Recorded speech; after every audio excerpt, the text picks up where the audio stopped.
Hi hello guys, welcome and welcome back to our channel. நீங்கள் இப்போ தான் என்னோடய சேனலை ஃபஸ்ட் டைம் பார்க்குறீங்க அப்படின்னா ப்ளீஸ் சப்ஸ்கிரைப் பண்ணி பெல் ஐக்கானில் ஆளுன்றதை கொடுத்து வச்சுக்கோங்க. அப்போ தான் நான் போடக்கூடிய வீடியோ எல்லாமே உங்களுக்கு உடனுக்குடன் நோட்டிஃபிகேஷனில் வரும். நீங்களும் சீக்கிரமாக பார்க்கலாம். ஸோ எல்லோரும் எப்படி இருக்கீங்க? நான் ரொம்ப நல்லா இருக்கேன். இந்த வீடியோவில் இந்த வீக் என்னோடய ஒர்க் எப்படி போயிட்டு இருந்தது அண்ட் உங்களுக்கு விநாயகர் சதுர்த்தி அதுவுமா ஒரு சூப்பரான இம்பார்ட்டன்ட் இன்ஃபர்மேஷன் எல்லோரும் கேட்டுட்டு இருந்த ஒரு இன்ஃபர்மேஷனை நான் சொல்ல போகிறேன்.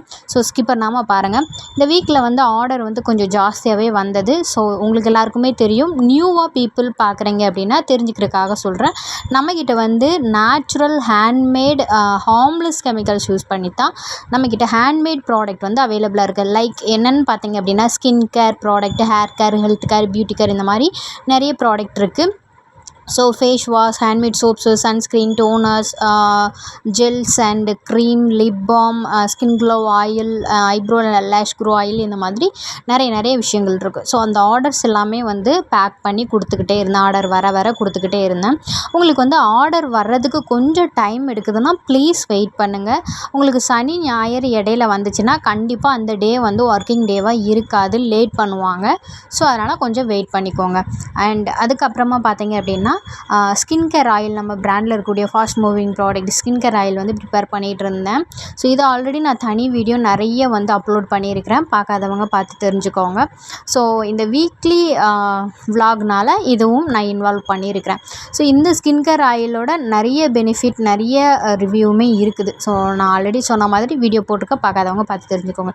சரி, நான் சொன்னேன்ல என்ன இம்பார்ட்டன்ட் இன்ஃபர்மேஷன் அப்படின்னு சொல்லிட்டு சொல்கிறேன். என்னென்னு பார்த்தீங்க அப்படின்னா நிறைய பேர் எனக்கு என்ன சொல்லுதுன்னா கோர்ஸ் அவைலபிளாக இருக்கா இந்த ஏதாவது நான் ஒரு வீடியோ போட்டேன்னா உடனே பர்சனலி எனக்கு கோர்ஸ் அவைலபிளாக இருக்கா, ஒரு நாளைக்கு ஒரு 10 பேராவது சோப் மேக்கிங் கோர்ஸ், இந்த மாதிரி நிறைய கோர்ஸ் அவைலபிளாக இருக்குதா அப்படின்ற மாதிரி கேட்டுட்டு இருந்தாங்க. ஸோ உங்களுக்காகவே பார்த்தீங்க அப்படின்னா நம்மளோட பிராண்டில் சோப் மேக்கிங் ஒர்க் ஷாப் கொண்டு வந்திருக்கோம். So soap making work shop, resin art work shop, இந்த மாதிரி என்னென்னட்டு நான் டீட்டெயிலாக சொல்கிறேன் அடுத்து. சரி, இது என்னென்னு பார்த்தீங்க அப்படின்னா கிவி பழத்தோட சீட்ஸ்ன்னு நினைக்கிறேன். அந்த கிவி பழம்னு நினைக்கிறேன். ஸோ அந்த ட்ரை ஃப்ரூட் இருக்குல்ல, அதில் ரவுண்டாக இருந்தது. கிவி பழம் தான் நினைக்கிறேன், க்ரீன் கலரில். ஸோ இந்த சீடு சாப்பிடும்போது பச்சையாக தான் இருந்தது. சரி, நம்ம அதை ஊனி வைக்கலாம், வருதான்னு பார்க்கலாம் அப்படின்னு சொல்லிட்டு பழத்தை சாப்பிட்டுட்டு சென்டரில் இருக்கிறத ஊனி வச்சுருக்கிறேன். முளைக்குதா இல்லையான்றதை நம்ம பார்க்கலாம். இது அப்படியே நெக்ஸ்ட் டே ஹஸ்பண்டோட காம்ப்ளெக்ஸில் ஒரு அண்ணாவுக்கு மேரேஜ். ஸோ அந்த மேரேஜ் ஃபங்க்ஷனுக்கு போயிருந்தோம். ஸோ போயிட்டு ஆக்சுவலாக அன்றைக்கி 2 மேரேஜ் ஃபங்க்ஷன். ஸோ போயிட்டு நல்லா டைம் ஸ்பெண்ட் பண்ணிவிட்டு காம்ப்ளெக்ஸில் இருக்கக்கூடிய எல்லா பிரதர்ஸ் அண்ட் சிஸ்டர்ஸ் எல்லாருமே வந்திருந்தாங்க. ஸோ அவங்களையுமே பார்த்துட்டு மீட் பண்ணுறதுல ரொம்ப சந்தோஷமாக இருந்தது. கல்யாணத்தையும் நல்லபடியாக பார்த்து அட்டன் பண்ணிவிட்டு அன்றைக்குமே நல்லா ரிலாக்ஸாக இருந்தது. ஸோ போயிட்டு வந்தோம். எல்லாருக்குமே மேரேஜ் ஃபங்க்ஷன் அப்படின்றது, அதாவது கனவு, நிறைய பேருக்கு நிறைய ஆம்பிஷன் இருக்கும். அதே மாதிரி மேரேஜ், நம்ம லைஃப் பார்ட்னர் இந்த மாதிரிலாம் இருக்கணும் அப்படின்றதுலாம் இருக்கும்ல. ஸோ அதெல்லாம் எனக்கு தாட்ஸ் வந்துகிட்டே இருந்தது. ஸோ அதுக்கப்புறம் அகெயின் ஆர்டர் பேக்கிங் வீடியோ தான். ஸோ நம்மக்கிட்ட ஸ்கின் கேர் ப்ராடக்ட் மட்டும் இல்லாமல் beauty product Oriflame branded beauty ப்ராடக்ட்டுமே அவைலபிளாக இருக்குது. லைக் லிப்ஸ்டிக், இந்த மாதிரி perfume, setting spray, foundation, compact powder, இந்த மாதிரி நிறைய விஷயங்கள் பியூட்டி ப்ராடக்ட் அவைலபிளாக இருக்குது. நீங்கள் ப்ரொஃபஷ்னலாக மேக்கப் பண்ணுறீங்க அப்படின்னா கூட இந்த ப்ராடக்ட் சூஸ் பண்ணிக்கலாம். அது மட்டும் இல்லாமல் சீக்கிரமாகவே நம்மக்கிட்ட ப்ரொஃபஷ்னல் மேக்கப் கோர்ஸுமே ஆன்லைன் கோர்ஸ் கொடுக்க போகிறோம். அது சீக்கிரமாகவே வந்துடும். ஆல்ரெடி 2-3 பேட்ச் நான் கம்ப்ளீட் பண்ணிகிட்ருக்கேன். பட் நம்ம அந்த கிளாஸ் எடுக்கும்போது திரும்ப ஒரு அப்டேட் கொடுப்போம்ல, அதுக்காக வெயிட் பண்ணிகிட்ருக்கிறேன். ஸோ இந்த மாதிரி ஆர்டர் ப்ளேஸ் பண்ணியிருந்தாங்களா, அதை எல்லாமே ஆர்டர் இது பண்ணிகிட்டு இருந்தேன், பேக்கிங் பண்ணிகிட்டு இருந்தேன். உங்களுக்கு என்னோடய ப்ராடக்ட்டை பற்றின டீட்டெயில் வேணும் அப்படின்னா யூடியூப்லேயே ஒவ்வொரு ப்ராடக்ட்டை பற்றின டீட்டெயிலுமே நான் போட்டிருப்பேன். ஸோ செக் பண்ணி பார்த்துக்கோங்க. அதே மாதிரி என்னோடய ப்ராடக்ட் உங்களுக்கு நீட் இருந்தது அப்படின்னா யூடியூப் அபவுட்டில் என்னோடய நம்பர் இருக்கும். நீங்கள் வாட்ஸ்அப் சேட் பண்ணி உங்களுக்கு என்னென்ன ப்ராடக்ட் வேணுமோ வாட்ஸ்அப்லேயே என்னோடய கேட்லாக் ஷோ ஆகும். அதை ஆர்டர் ப்ளேஸ் பண்ணிட்டீங்க அப்படின்னா எனக்கு மெசேஜ் வந்துடும். நான் உங்களுக்கு மெசேஜ் பண்ணும்போது உங்களோட அட்ரஸ் எல்லாமே சென்ட் பண்ணிடுங்க. ஸோ 3 days to 1 week-குள்ளே உங்களுக்கு வந்துடும். சரிங்களா? அண்ட் நான் சொல்லியிருந்தேன்ல கோர்ஸுன்னு சொல்லிட்டு, soap making course, resin art work shop. So இதெல்லாமே ஒர்க் ஷாப் மாதிரியே தான் இருக்கும் உங்களுக்கு. So soap making work shop, resin art work shop, lip balm work shop. அதுக்கப்புறம் வந்து மஸ்ட்டு நிறைய பேர் கேட்டிருந்தது வந்து பியூட்டிஷியன் கோர்ஸு. ஸோ இது எல்லாமே வந்து ஆன்லைன் கோர்ஸாக வந்து நம்ம வந்து ப்ரொவைட் பண்ணியிருக்கிறோம். பியூட்டிஷியன் கோர்ஸுக்கு வந்துட்டு உங்களுக்கு புக்கு ப்ரொவைட் பண்ணிடுவோம். எல்லாமே வந்து ரொம்ப அஃபோர்டபுள் ரேட்டில் தான் இருக்குது மற்ற இதை வந்து கம்பேர் பண்ணும்போது. அண்ட் அது மட்டும் இல்லாமல் ஈஸியாக வந்து உங்களுக்கு புரிகிற மாதிரி சொல்லி தந்துடுவேன். அது மட்டும் இல்லாமல் நீங்கள் வந்து கற்றுக்கிறதுக்குமே ரொம்ப ஈஸியாக இருக்கும். ட்ரிக்ஸ் அண்ட் டிப்ஸு இது எல்லாமே வந்து உங்களுக்கு நான் சொல்லி தந்துடுவேன். ஸோ உங்களுக்கு இன்ட்ரெஸ்டடாக இருந்தது அப்படின்னா இங்கே கமெண்ட் பண்ணாதீங்க. யூடியூப் அபவுட்டில் என்னோடய நம்பர் இருக்கும் இல்லையா, அதை எடுத்து ஃபஸ்ட்டு என்ன பண்ணுங்கள், உங்களோட name, men R women and age, qualification இதை வந்து எனக்கு டைப் பண்ணி அனுப்பிடுங்க. அனுப்பிட்டு உங்களுக்கு என்னென்ன கோர்ஸ்லலாம் நீங்கள் ஜாயின் பண்ண போகிறீங்க அப்படின்றதையுமே கமெண்ட் பாக்ஸில் கமெண்ட் பண்ணுங்கன்னா நிறைய பேர் வந்து நான் எல்லா கோர்ஸ்லையுமே ஜாயின் பண்ணிக்கிறேன் அப்படின்னு சொல்லியிருக்கீங்க. அதனால தான் நான் கேட்குறேன். ஸோ எனக்கு அந்த டீட்டெயில் அனுப்புனதுக்கப்புறம் உங்களோட நேட்டிவ் இதெல்லாமே எனக்கு அனுப்பிடுங்க. அனுப்புனதுக்கப்புறம் நான் வந்து உங்களுக்கு ஃபீஸ் எவ்வளோன்னு சொல்லுவேன். அண்ட் வந்து அதை எல்லாமே கால்குலேட் பண்ணி ஃபீஸ் பேமெண்ட் பண்ணதுக்கப்புறம் தான் கிளாஸ் அட்டன் பண்ண முடியும்.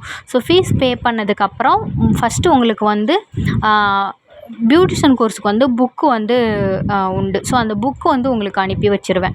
அதே மாதிரி லிப் பாம் ஒர்க் ஷாப்புக்கு வந்து லிப் பாம் மேக்கிங் கிட்டுமே வந்து உண்டு. ஸோ அதையுமே வந்து உங்களுக்கு அனுப்பி வச்சுருவேன். ஒரு 5 to 10 லிப் பாம் ப்ரிப்பேர் பண்ணுற மாதிரி கிட் உண்டு. அதையும் அனுப்பி வைக்கணும். ஸோ அதனால் ஒரு 3 to 4 days ஆகும். ஸோ உங்கள் கைக்கு ரீச் ஆனதுக்கப்புறம் நீங்கள் கிளாஸை கண்டினியூ பண்ணுற மாதிரி இருக்கும். ஸோ இதை பற்றின டீட்டெயில் வேணும் அப்படின்னாலுமே ஃபுல்லாக வந்து கமெண்ட் பண்ணுங்கள். ஸோ பியூட்டிஷியன் கோர்ஸை பொறுத்த மட்டிலும் பார்த்தீங்க அப்படின்னா உங்களுக்கு டபுள் சைடு இன்கம் எப்படி பார்க்குறது அப்படின்றதையுமே வந்துட்டு நான் சொல்லி தந்துடுவேன். ஸோ கண்டிப்பாக இந்த ஆப்பர்ச்சுனிட்டி எல்லாமே வந்து யூஸ் பண்ணி வச்சுக்கோங்க. சரி, ஓகே. அப்படியே வந்து கார்டனிங் சைடு வந்து ஈவினிங் டைமாக போயிருந்தேன். போயிட்டு நிறைய ஹெர்ப்ஸ் எல்லாமே பார்த்தேன். எனக்கு புதுசாக ஐடென்டிஃபை பண்ண முசுக்கை இந்த மாதிரி வகைகள்லாம் பார்த்தேன். ஐடென்டிஃபை பண்ணி வச்சுருக்கேன். ஸோ ரீசெண்டாக வந்து நான் சீட்ஸ் வந்து வாங்கியிருந்தேன்னு சொல்லியிருந்தேன். அதையுமே முளைக்க போட்டிருந்தேன். அது எல்லாமே நல்லா முளைச்சி வந்திருந்தது. எனிவே ஸோ இது வந்து நேற்று விநாயகர் சதுர்த்தி அன்னைக்கு. ஸோ வந்து நான் நிறைய டைப் ஆஃப் கொழுக்கட்டையெல்லாம் செஞ்சேன். ஃபஸ்ட்டு வந்து அந்த மிக்ஸ் பண்ணுவாங்கள்ல, பொட்டுக்கடலை எள்ளெல்லாம் போட்டு செய்வோம்ல, அது ப்ரிப்பேர் பண்ணுறேன். அரிசி மாவு கொஞ்சமாக எடுத்துக்கிறேன். அப்புறம் வந்து நாட்டு சக்கரை எடுத்துக்கிறேன். அப்புறம் எள்ளு, சிறுபருப்பு, அதாவது பாசிப்பருப்புன்னு சொல்லுவோம்ல, அதை வறுத்து வச்சது ஆட் பண்ணியிருக்கேன். அதுக்கப்புறம் வந்து சுக்கு, ஏலக்காய் இந்த ரெண்டையும் நல்லா தட்டி அதையும் சேர்த்துருக்கேன். பொரிகடலையும் கொஞ்சம் சேர்த்துருக்கேன். சேர்த்துட்டு தண்ணியை வந்து பச்சை தண்ணி ஊற்றாமல் நல்லா சூடாக கொதிக்க இருக்கிற தண்ணியை ஊற்றி நல்லா பிசைஞ்சு எடுத்துக்கணும். நல்லா சாஃப்டாக பிசைஞ்சு எடுத்துக்கணும். தேவைப்பட்டால் நீங்கள் வந்து நெய் இந்த மாதிரி விஷயங்கள்லாம் சேர்த்துக்கலாம். இன்னும் வந்து சூப்பராக இருக்கும். அதே மாதிரி பொட்டுக்கடலை, எள், அதுக்கப்புறம் வந்து சிறுபருப்பு இதெல்லாமே வறுத்து சேர்த்துக்கோங்க. சேர்த்துட்டு நல்லா பிசைஞ்சு வச்சுட்டு அதுக்கப்புறம் வந்து நீங்கள் உங்கள் கைகளாலே அந்த நம்ம பிடிப்போம்ல, புட்டு பிடிப்போம்ல, அந்த மாதிரி பிடிச்சி நீங்கள் வந்து குக்கரில் வச்சு அவிச்சு எடுத்துக்கலாம். இல்லை அப்படின்னா இதே மாவை வந்து நீங்கள் இலை கூட வச்சுக்கலாம். நான் வந்து இதை என்னெல்லாம் பண்ணேன் அப்படின்னா வாழை இலையில் வச்ச ஸ்டஃப், வாழை இலைக்குள்ளே வச்சு பண்ணேன். அதுக்கப்புறம் வந்து பூவரச இலைன்னு சொல்லுவாங்கள்ல, அதில் வச்சு பண்ணேன். டேஸ்ட் வந்து ஒரே மாதிரியெல்லாம் இருக்காது. நம்ம கையில் பிடிச்சி வைக்கிற அந்த புட்டுக்கும் பூவரச இலையில் வச்ச புட்டுக்கு, அதுக்கப்புறம் வந்து வாழை இலையில் வச்ச புட்டு, அப்புறம் இந்த பனை ஓலை, அப்புறம் தென்னை ஓலை இதுலேயுமே வைப்பாங்க. ஸோ அப்புறம் தேக்கு இலை, இந்த மாதிரி ஒரு இலையில் வச்சு அவிக்கும்போது ஒரு டேஸ்ட் வந்து நம்மளுக்கு அந்த இதை வந்து என்ஹான்ஸ் பண்ணி கொடுக்கும், அதை தூண்டி கொடுக்கும்னு சொல்லுவாங்க. அந்த மாதிரி ரொம்ப டேஸ்ட்டாக இருக்கும். பூவரச இலையோட அந்த டேஸ்ட்லாம் பார்த்தீங்க அப்படின்னா அல்டிமேட்டாக இருந்தது. எனக்கு பர்சனலி ரொம்ப பிடிச்சிருந்தது. வாழை இலையும் அப்படி தான், நம்ம வந்து அவ்வளோ சத்து இருக்குதுன்னு சொல்லுவோம்ல, ஸோ அதே மாதிரி தான். ஸோ அதுக்கப்புறம் பாதி பார்ட் ஆஃப் மாவை எடுத்து வச்சுக்கிட்டேன். அதை வந்து மிக்ஸ் பண்ணிவிட்டு அதையுமே பாதியாக பிரித்து வச்சுக்கிட்டேன். என்னென்னு பார்த்தீங்க அப்படின்னா மேல் மாவு செய்கிறதுக்கும் அப்புறம் பால் கொழுக்கட்டையை ரெடி பண்ணுறதுக்கும் பாதியாக நான் வந்து பிரித்து வச்சுக்கிட்டேன். மேல் மாவு எதுக்குன்னு பார்த்தீங்க அப்படின்னா உள்ள ஸ்டஃபிங் வச்சு நம்ம கொழுக்கட்டை செய்வோம்ல, அதுக்கும் அதுக்கப்புறம் மீதி இருக்கிறது பால் கொழுக்கட்டைக்கும். ஸோ எப்படின்ட்டு பார்த்துக்கலாம். ஃபஸ்ட்டு வந்து அரிசி மாவு வந்து நல்லா வந்து அதே மாதிரி ஹாட் வாட்டர் போட்டு நல்லா சாஃப்டாக பிசைஞ்சுக்கணும். உதிரியாலாம் பிசையக்கூடாது. நல்லா சாஃப்டாக பிசைஞ்சுக்கணும். நம்ம சப்பாத்தி மாவுலாம் பிசைவோம்ல அந்த மாதிரி பிசைஞ்சு எடுத்துக்கோங்க. நீங்கள் இதில் எண்ணெய், நெய் அந்த மாதிரிலாம் ஆட் பண்ணணுன்ற கட்டாயம் இல்லை. தண்ணி மட்டும் நல்லா கொதிக்க கொதிக்க சேர்த்து வச்சுக்கோங்க. அதுலேருந்து கொஞ்சமாக மாவு மட்டும் நான் எடுத்து வச்சுருக்கேன். ஏன்றதை நான் லாஸ்ட்டில் சொல்கிறேன். ஸோ இந்த மாதிரி நல்லா சாஃப்டாக வந்து பிசைஞ்சு எடுத்து வச்சுக்கோங்க. நான் இதுக்கு முன்னாடி வந்து சொல்லியிருந்தேன்ல, அந்த பிடிச்சி வச்சுருந்த அந்த மாவு மிக்சிங் மாவு இருக்குல்ல, அதை வந்து கைகளால் வந்து பிடிச்சி வச்சுட்டு அப்புறம் வந்து பூவரச இலை இந்த மாதிரி நீங்கள் வந்து சும்மா ஒரு ஷேப்புக்கு மடக்கி வச்சுட்டு அதை அப்படியே மாற்றி வைங்க. பிளேட்டில் நின்றுக்கும். நீங்கள் அதில் மடக்கும் போதே அந்த மாவோட ஒட்டிக்கும். உங்களுக்கு இலை வந்து வராது. அதாவது வெளியே எப்படி விரிஞ்சு வராது. அதுக்கப்புறம் வாழை இலையிலையும் வச்சுக்கோங்க. உங்களுக்கு என்னென்ன லீவ்ஸ்லாம் கிடைக்கோ அதில் வந்து வச்சுக்கோங்க. அதாவது எதுலலாம் சாப்பிடணுமோ அதில் வச்சுக்கோங்க. ஏன்னா தானேன்னு வச்சிடாதீங்க. இது எனக்கு வந்து பர்சனலி இந்த பூவரச இலையில் வச்ச அந்த கொழுக்கட்டைகள் வந்து ரொம்ப பிடிச்சிருந்தது. அந்த டேஸ்ட் வந்து எனக்கு ரொம்ப பிடிச்சிருந்தது. ஃபஸ்ட் டைம் நானே ப்ரிப்பேர் பண்ணி சாப்பிட்றேன். ஸோ ஃபஸ்ட் டைம் நான் சாப்பிட்றது. சரி, அதுவுமே அவிச்சு எடுத்து வச்சுட்டேன். அதுக்கப்புறம் இது வந்து நம்ம ஸ்டஃபிங் ரெடி பண்ணி வச்சுக்கலாம். ஸோ பூரணம்னு சொல்லுவோம்ல, அதுதான். இதில் வந்து நான் தேங்காய் எடுத்திருக்கேன். தேங்காய் வந்து கொஞ்சம் நல்லாவே கிரைண்ட் பண்ணிவிட்டேன். அப்புறம் எள், அப்புறமா வந்து நெய் ஆட் பண்ணியிருக்கேன். அதுக்கப்புறம் நாட்டு சர்க்கரை, அப்புறம் வந்து ஏலக்காய் கொஞ்சமாக ஆட் பண்ணியிருக்கேன். அப்புறம் வந்து ட்ரை ஃப்ரூட்ஸ் வந்து கொஞ்சம் ஆட் பண்ணியிருக்கேன். நீங்கள் தேவைப்பட்டால் முந்திரி பருப்பு, பாதாம், பிஸ்தா இந்த மாதிரியுமே சேர்த்துக்கலாம். நல்லா கிறிஸ்பியாக இருக்கும். இன்னொன்று கடலை இருக்கு இல்லையா, வேர்க்கடலை, அதையுமே வறுத்து சேர்த்துக்கலாம். ஸோ இது எல்லாமே ஃபஸ்ட்டு நல்லா வறுத்து எடுத்துட்டு அதுக்கப்புறம் வந்து நாட்டு சர்க்கரையை சேர்த்துட்டு அதையும் நல்லா மிக்ஸ் பண்ணிக்கோங்க. மிக்ஸ் பண்ணிவிட்டு கொஞ்சமாக வந்து தண்ணி சேர்த்துட்டு அந்த ஸ்டஃபிங் வந்து ஒரு கலவை மாதிரி வரும். ஸோ இந்த மாதிரி வந்தோடனே லைட்டாக சிம்மில் வச்சு குக் பண்ணிங்க அப்படின்னா இன்னும் கொஞ்சம் கெட்டியாயிரும். இந்த மாதிரி வந்த ஸ்டேஜில் நெய் போட்டுக்கோங்க. நெய் போட்டிங்க அப்படின்னா டேஸ்ட் வந்து அல்டிமேட்டாக இருக்கும். ஸோ அதை வந்து அப்படியே வந்து நீங்கள் வச்சுக்கோங்க. ஸோ இனி வந்து நான் என்ன பண்ண போகிறேன் அப்படின்னா, நம்ம அந்த ஸ்டஃபிங்கை உள்ளே வச்சு நம்ம வந்து மேல் மாவு வச்சு அந்த மாதிரி ஒரு கொழுக்கட்டைகள் நம்ம செய்கிறோம். ஸோ அதுக்கு வந்து நம்ம ஸ்டஃபிங்கை வந்து ஆற வச்சு எடுத்துக்கலாம். ஸோ ஆற வச்சதுக்கு அப்புறம் நம்ம அந்த ஸ்டஃபிங்கை எடுத்து வைக்கிறதுக்கு ஒரு சின்ன ஸ்பூன் எடுத்து வச்சுக்கோங்க.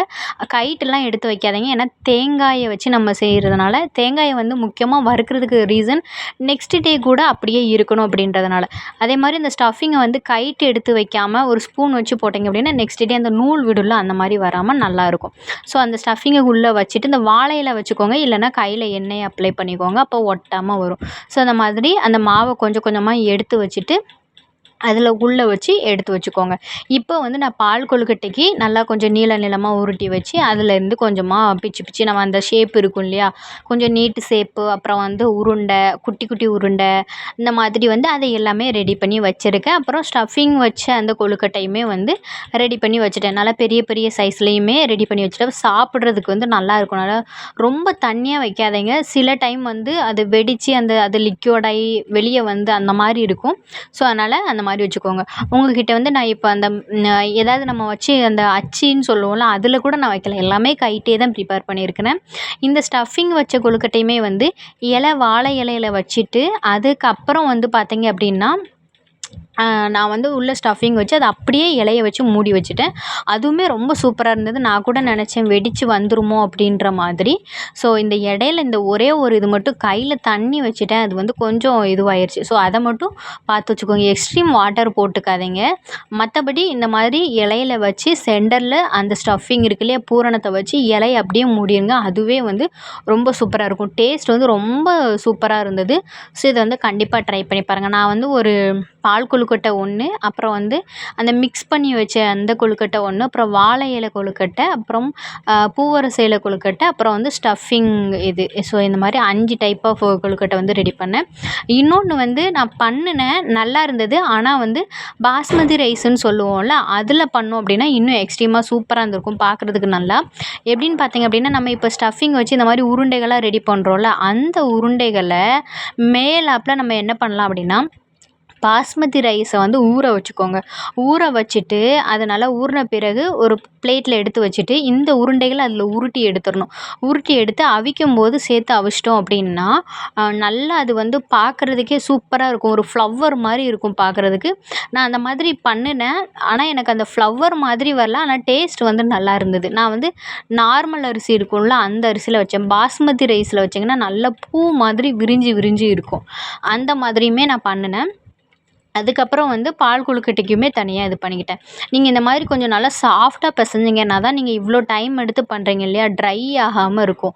உதிரி உதிரியாக பண்ணாலுமே அது ரொம்ப அவிச்சு அந்த ஸ்பாட்டில் சாப்பிட்டதுக்கப்புறம் ரொம்ப ஹார்டாக இருக்கும். இது இந்த மாதிரி இருக்கிறது நல்லா சாஃப்டாக இருக்கும், நல்லா வெந்தும் வரும். ஸோ இந்த மாதிரி வந்து ட்ரை பண்ணி பாருங்கள்.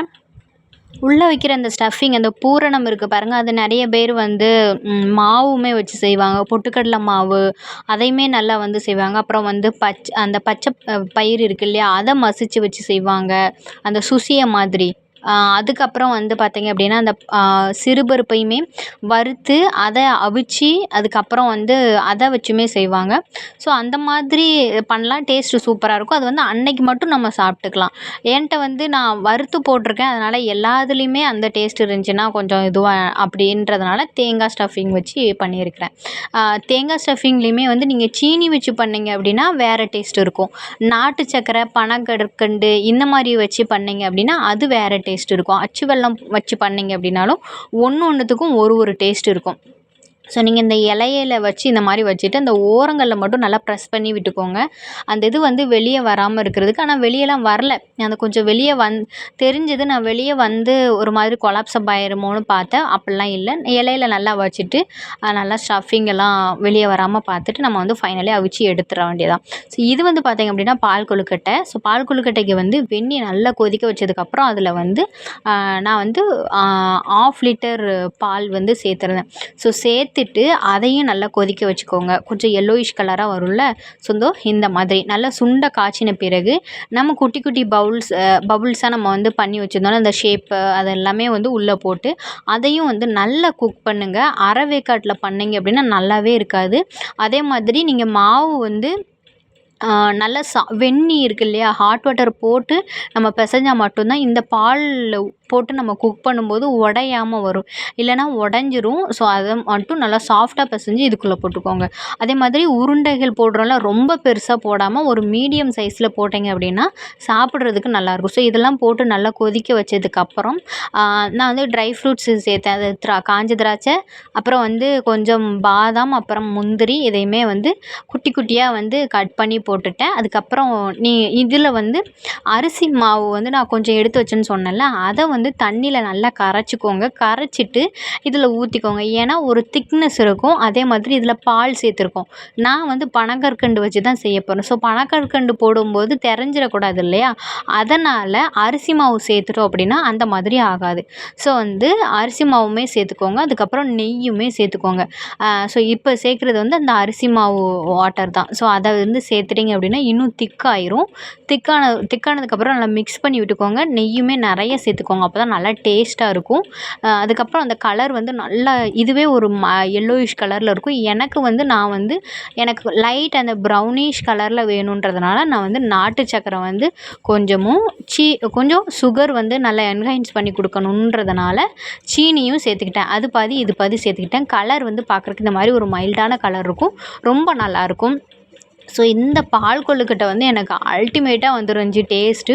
பர்சனலி எல்லா கொழுக்கட்டையுமே ரொம்ப டேஸ்ட்டாக இருந்தது. ஃபஸ்ட் டைம் இவ்வளோ வெரைட்டிஸ் ஆஃப் கொழுக்கட்டை வந்து நான் செஞ்சுருக்கேன். அது மட்டும் இல்லாமல் பால் கொழுக்கட்டை வந்து ஃபஸ்ட் டைம் ரெடி பண்ணுறேன். அப்புறம் அந்த பூரணம் வச்சு பண்ணுறது நான் முன்னாடியே பண்ணிட்டேன். அந்த பூவரச இலையில் பண்ணோம்ல, அதுவும் ஃபஸ்ட் டைம் பண்ணியிருக்கேன். ரொம்ப நல்லா இருந்தது. சித்தி அப்புறம் ஹஸ்பண்ட் எல்லாருமே ரொம்ப நல்லா இருக்குன்னு சொல்லியிருந்தாங்க. அதுக்கப்புறம் இதெல்லாம் வச்சு நம்ம பிள்ளையாருக்கும் வச்சு நல்லா சாமியெல்லாம் கும்பிட்டாச்சு. ஸோ பால் கொழுக்கட்டை, அவல் பொரிகடலை, ஃப்ரூட்ஸ் வந்து அந்த சைட்லாம் வச்சுருக்கிறேன். அதுக்கப்புறம் கொழுக்கட்டை எல்லாம் வச்சு கும்பிட்டு மன நிறைவோடு முடிச்சாச்சு. விநாயகர் சதுர்த்தி முடிஞ்சிருச்சு. ஆனால் நான் வீடியோ இப்போ தான் அப்லோட் பண்ணியிருக்கிறதுனால அனைவருக்கும் இனிய விநாயகர் சதுர்த்தி நல்வாழ்த்துக்கள். ஓகே, இது நெக்ஸ்ட் டே, அதாவது இன்னைக்கு அந்த மாலைக்கு போட்டிருந்தோம்ல, மாலைகள் பிள்ளையாருக்கு எல்லாத்துக்கும் அதெல்லாம் எடுத்து பூ தனியாக விதைகள் தனியாக எடுத்துட்டேன். இது வந்து அந்த கிரேந்தி பூன்னு சொல்லுவாங்க, மாரிகோல்டு. ஸோ அதை வந்து எடுத்து வச்சுருக்கேன் சீட்ஸை. ஸோ அந்த சீட்ஸை வந்து எடுத்து அதுக்கப்புறம் வந்து ரொம்ப பச்சையாக இருந்ததுன்னா உடனே முளைக்க வைக்காதீங்க, அழுகிறதுக்கு வாய்ப்பு இருக்குது. கொஞ்சம் காய வச்சுக்கோங்க. இங்கே வெயில் நல்லா காமிக்குது, அதனால் சீக்கிரமாக காஞ்சிருச்சு. அதுக்கப்புறம் நான் அந்த விதைகளை வந்து ஒரு பேக்கில், இந்த மாதிரி பேக்லாம் நிறைய வேஸ்ட்டாக தூர தூக்கி போடுவோம், ஏதாவது விதைகள் முளைக்க வைக்கிறதுக்கு அந்த மாதிரி வந்து போடுங்க. அந்த விதைகள் அங்கேயும் கொஞ்சம் போட்டுட்டு பக்கத்தில் உடஞ்ச பக்கெட்லேயுமே கொஞ்சம் செடிகள் விதைகள் எல்லாம் போட்டு வச்சுருக்கிறேன். ஸோ அதையுமே அதுலேயுமே வந்து தூவி விட்டு கொஞ்சம் மண்ணையுமே மெல்ட்டால் போட்டுட்டு வச்சுருக்கிறேன். எனக்கு ரொம்ப தேவைப்படுது இந்த இந்த பூ வந்து நம்மளோட ஃபேஸ் பேக்கு, அதுக்கப்புறம் வந்து ஹேர் ஆயில், அப்புறம் ஸ்கின் கேர் ஆயில், இந்த மாதிரி விஷயத்துக்குலாம் ரொம்ப நீடாக இருக்குது எனக்கு. ஸோ நான் இந்த சீட் வாங்கணுன்னே நினச்சிட்டு இருந்தேன். விநாயகரே எனக்கு ஒரு gift கொடுத்துட்டாங்கன்னு பார்த்துக்கோங்களேன். ஸோ இதோட growth எப்படி இருக்குது என்ன ஏதுன்றதை வந்து உங்களுக்கு வரக்கூடிய வீடியோஸில் எல்லாமே வந்து உங்களுக்கு நான் அப்லோட் பண்ணுறேன். சரி, மறந்துடாதீங்க. வீடியோ பிடிச்சிருந்தா லைக் பண்ணுங்கள். உங்களோட தரப்பு என்னன்றதை கண்டிப்பாக கமெண்ட் பாக்ஸில் கமெண்ட் பண்ணுங்கள். முக்கியமாக நம்மக்கிட்ட கோர்சஸ் அவைலபிளாக இருக்குதுன்னு சொல்லியிருந்தேன் இல்லையா? ஸோ அதை வந்து எல்லாருமே வந்து யூஸ் பண்ணிக்கோங்க. அண்டு முக்கியமாக நிறைய பேர் சோப் மேக்கிங் கோர்ஸ் தான் கேட்டுட்டு இருந்தீங்க. அதுவுமே அவைலபிளாக இருக்குது, யூஸ் பண்ணிக்கோங்க. வீடியோவோட எண்டுக்கு வந்தாச்சு. எனிவே உங்களோட சப்போர்ட் எப்போவுமே தேவை. Thank you so much.